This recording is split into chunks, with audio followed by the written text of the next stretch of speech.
Top. Allumage moteur Vulcain. Allumage confirmé. Hallo. Doczuvane. Salut. Servus. Pronto. 여보세요? Heus.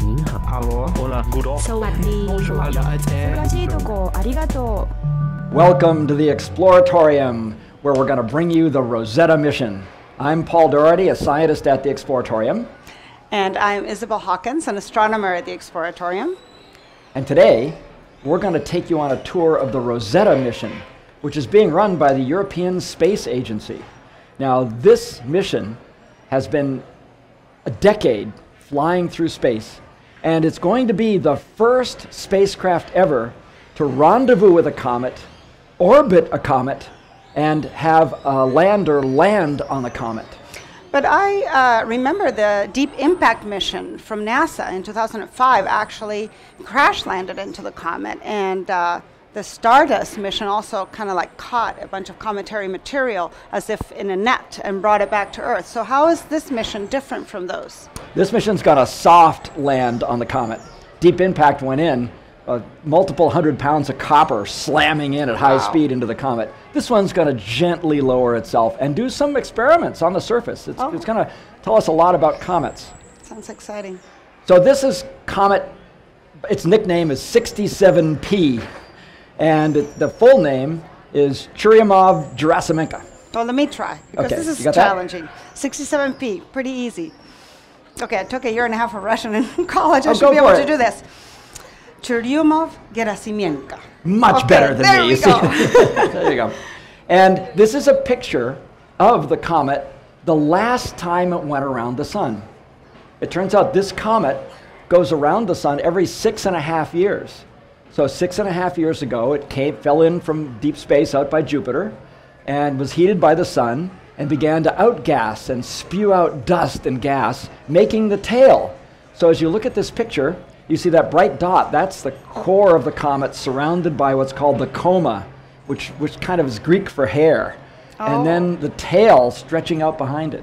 Yeah, actually, comet is a Latin derivative of an ancient Greek word that means with long hair. So that's kind of interesting, you know. Yeah.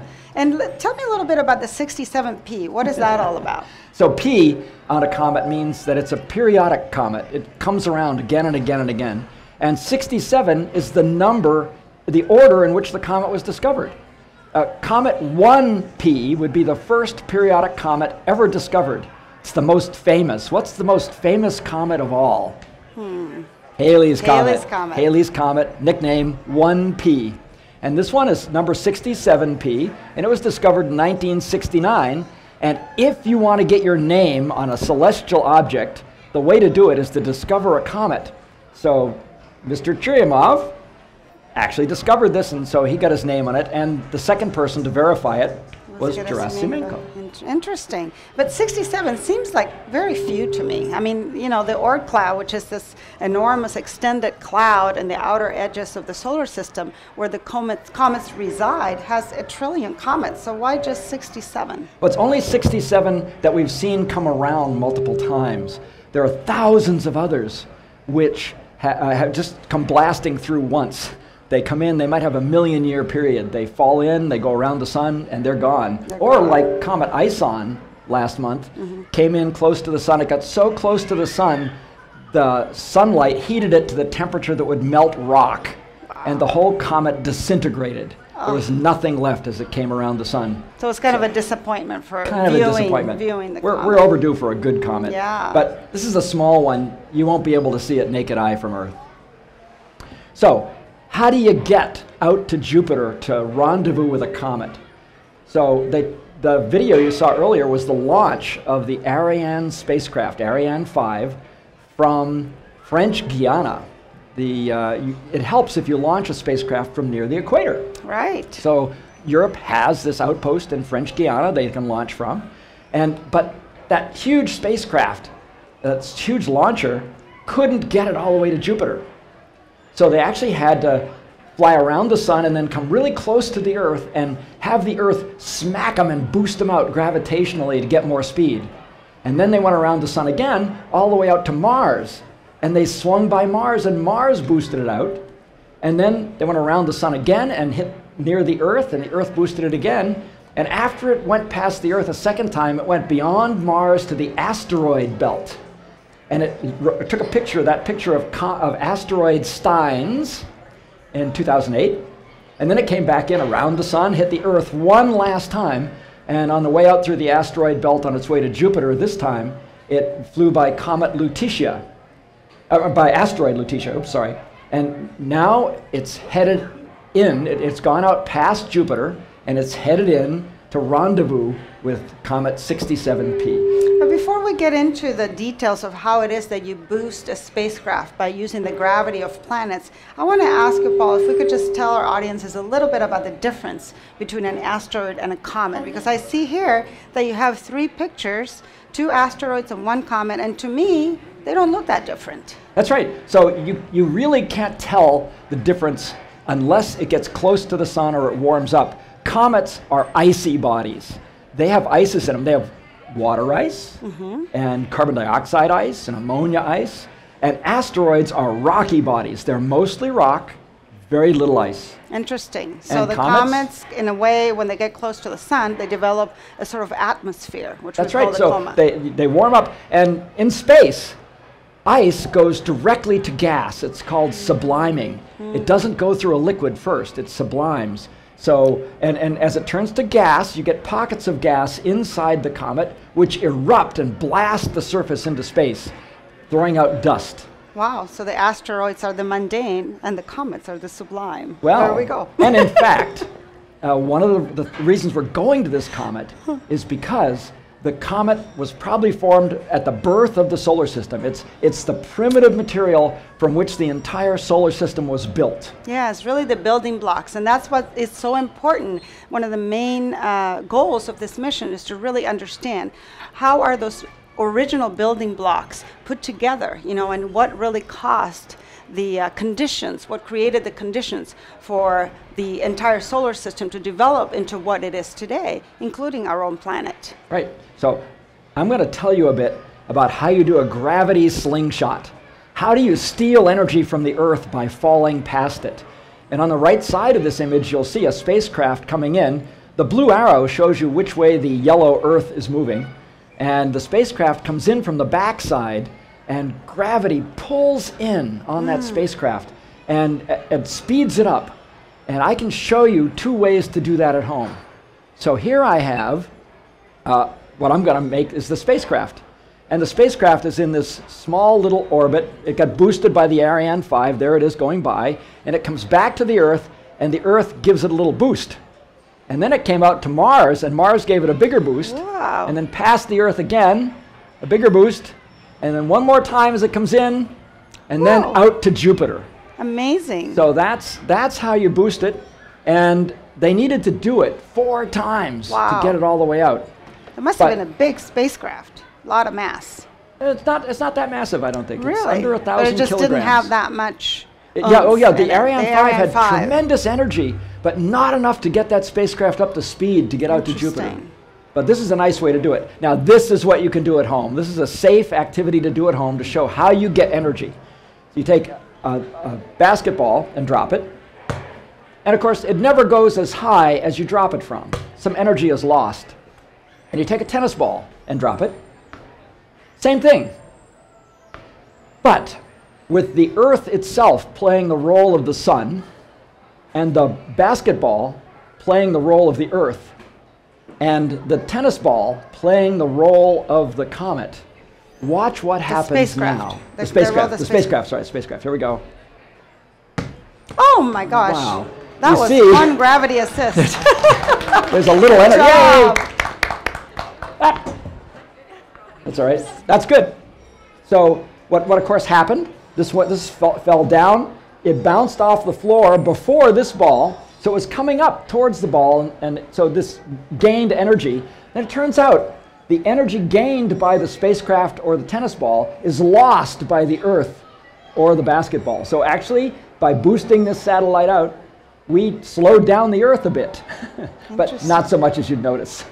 You know, the other thing that makes me think of is that, you know, have you seen those roller derby races on the track, you know, in which you have these roller skating going really fast and the teammate comes from behind and they hold hands and then the person in front just like swings the person, you know, past, and it gives it that acceleration to go faster and in front of the other one.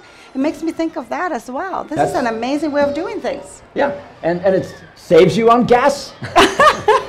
Certainly does. Free space travel. Well, it turns out Rosetta has another distinction. It's the first spacecraft ever to go out as far as Jupiter without nuclear power.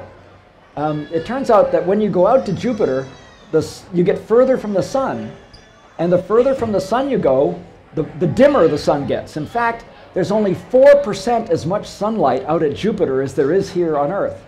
So if you have a spacecraft with a solar panel on it at Earth, and you send it out to Jupiter, it's 4%.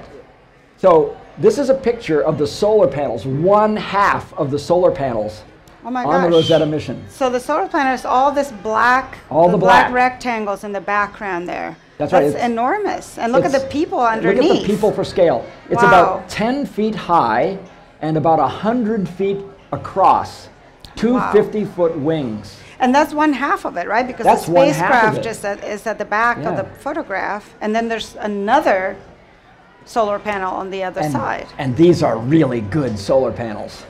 They are very high efficiency. But even with these solar panels, this spacecraft was so far from the sun that it couldn't generate enough energy to run the spacecraft as it got out towards Jupiter. So they put it to sleep 31 months ago. Wow. I just had enough energy to run the clock, the alarm clock on the computer. And continue on its orbit. And continue on its orbit. Right. It's coasting in its orbit. Coasting. But the internal energy to run the experiments was not there.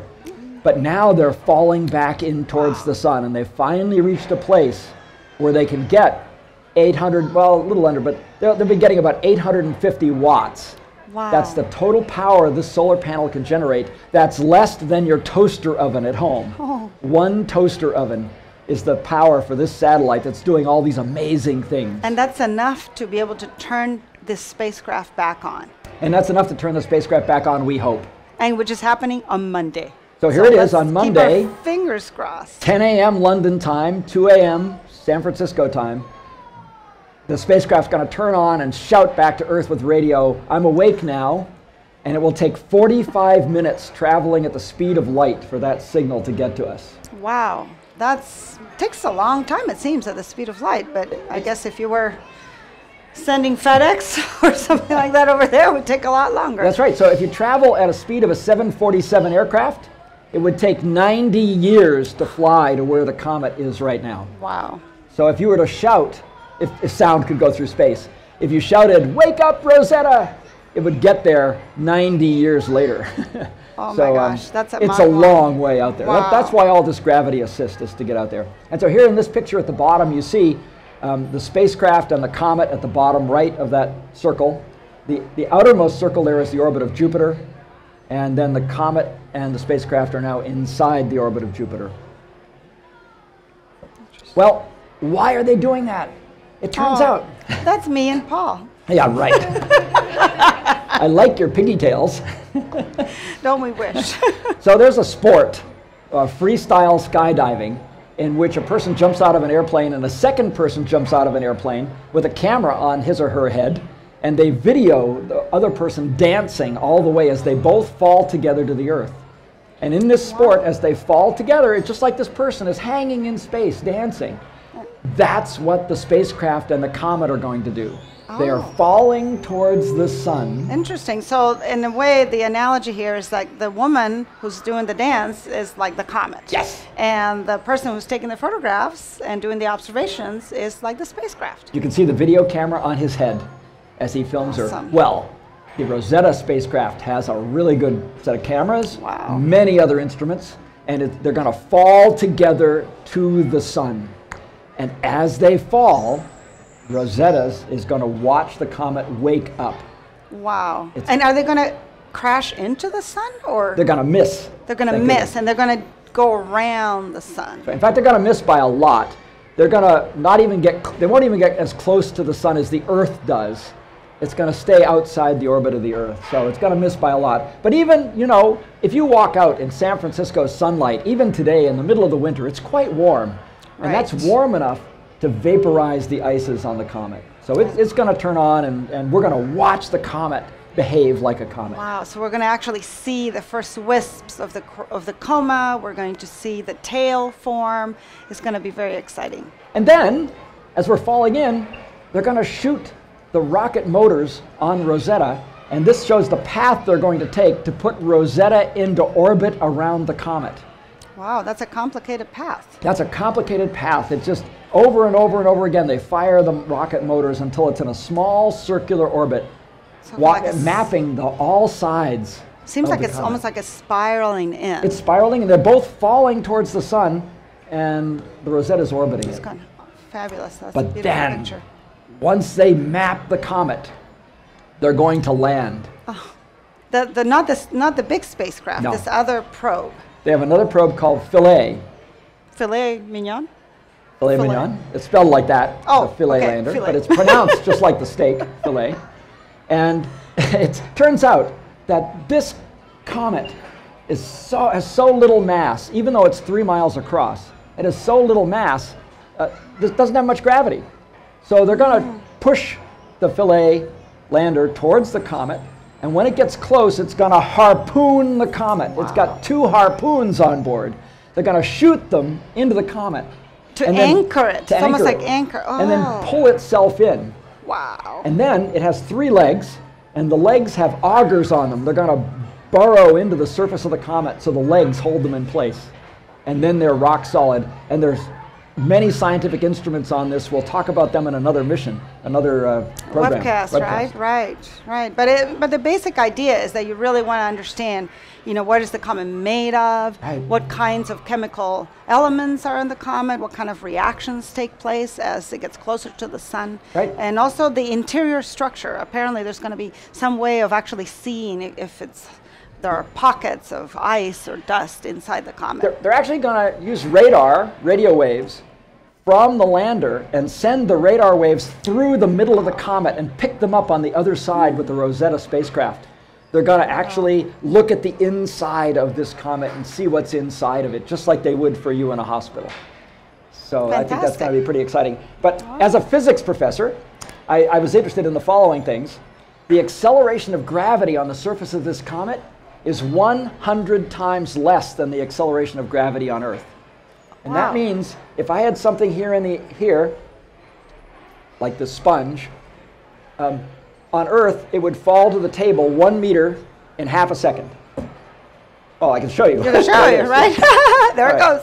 But on this comet, it would take 5 seconds to go that far. Okay, 1 1,000, 2 1,000, 3 1,000, 4 1,000, 5 1,000. Wow. That's the gravity of this comet. And by measuring the mass of the comet, which we've done, and its size, we know it actually has the density of a dry sponge. Unlike an asteroid, which has the density of rock, this comet is about a density about 1/10 that of ice. So really, if we could find a swimming pool big enough for this comet, it would actually float? It would actually float. Wow. In fact, the Pacific Ocean would do fine. Oh, there we go. How Except awesome. if it arrived, it would make a big splash. We wouldn't like that. Yeah, we wouldn't like that, would we? Well, Isabel is now going to play the role of Julia Child and show you how to make a comet model at home. Well, somewhat at home. Okay, Paul, why don't you roll the cart over here? Okay. We're going to roll the cart, and we're actually going to make a comet. And you might say, this is crazy. We're here on the Earth. How can you actually make a comet? Well, it turns out that all of us here, and I will entreat the audience to please hug yourself and touch your arms and give them a good squeeze. Is everybody doing that, Paul? Hug yourself. What do you feel? You feel skin. You feel muscle. We feel all this organic material. But how about at the molecular and subatomic and atomic level? What are you made of, Paul?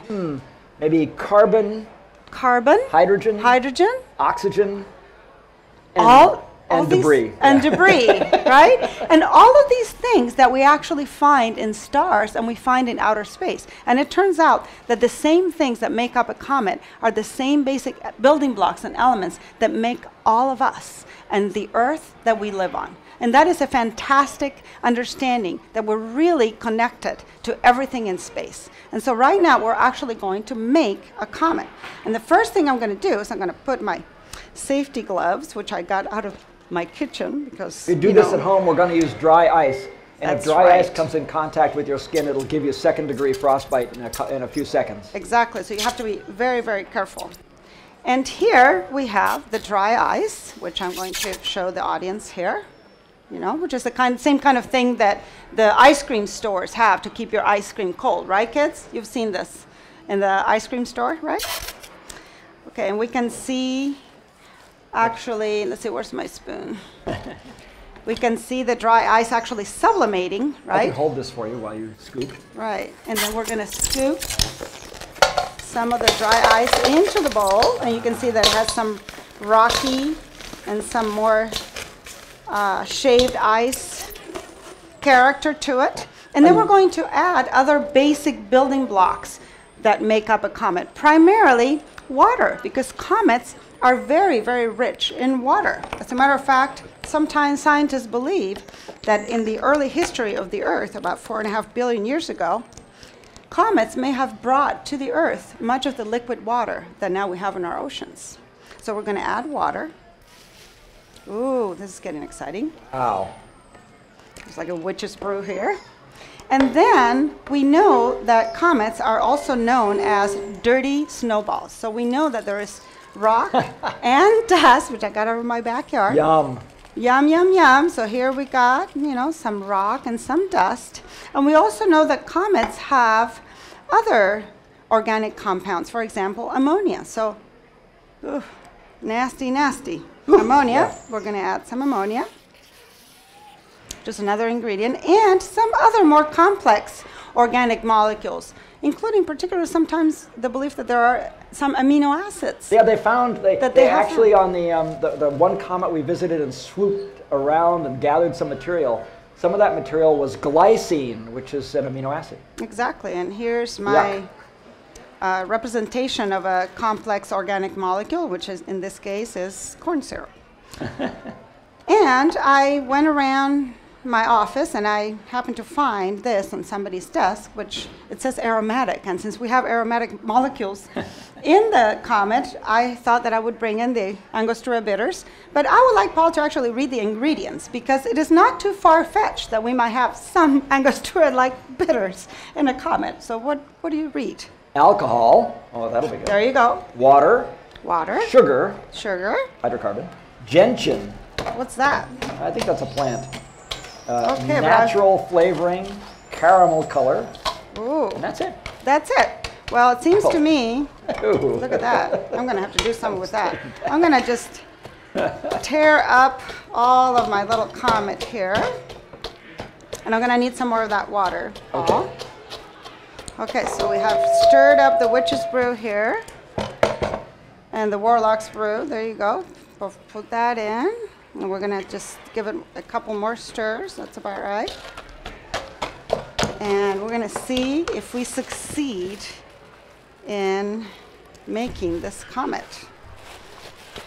So basically, Paul talked about how comets are loosely aggregated, right? And indeed, ooh, yay. Comets are loose aggregates. And this is actually a representation of the nucleus of a comet. And you can actually see that as we get it close to the sun, the bright light being a representation of the sun,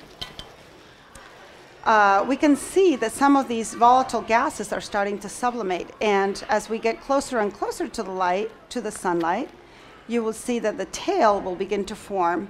And it is actually the solar wind particles that push the tail away from the comet as it orbits the sun. So, better not hold it too long, even with the gloves on. Even with the gloves. It's feeling pretty good. It feels nice and cool. But kids, very careful. Always under supervision.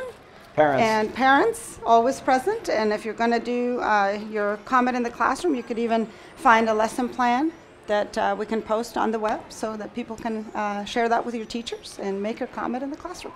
Thank you very much. You can see why comets are called dirty snowballs. Exactly, dirty snowballs. Well, And I think we'll call it a day. Those of you that are in the audience, please stay around and ask us Comet questions. exactly. And please come back at 2 o'clock for the next webcast of this series, because another fascinating thing about the Rosetta spacecraft is that it contains almost like a gift from us to the rest of humankind in the form of an etched disk. And what does that disk contain, Paul? So the Long Now Foundation gave that disk to the Rosetta Mission, and it contains all the languages of Earth. Wow. So that'll be really great to see that program. Oh, I hope it says Churyumov-Gerasimenko on it. That's how we learned to pronounce it. Exactly. Well, thank you so much for joining us. We had a lot of fun, and thank you, Paul, Thank you, for being Isabel. a wonderful Always partner. a joy. And we'll see you at 2 o'clock.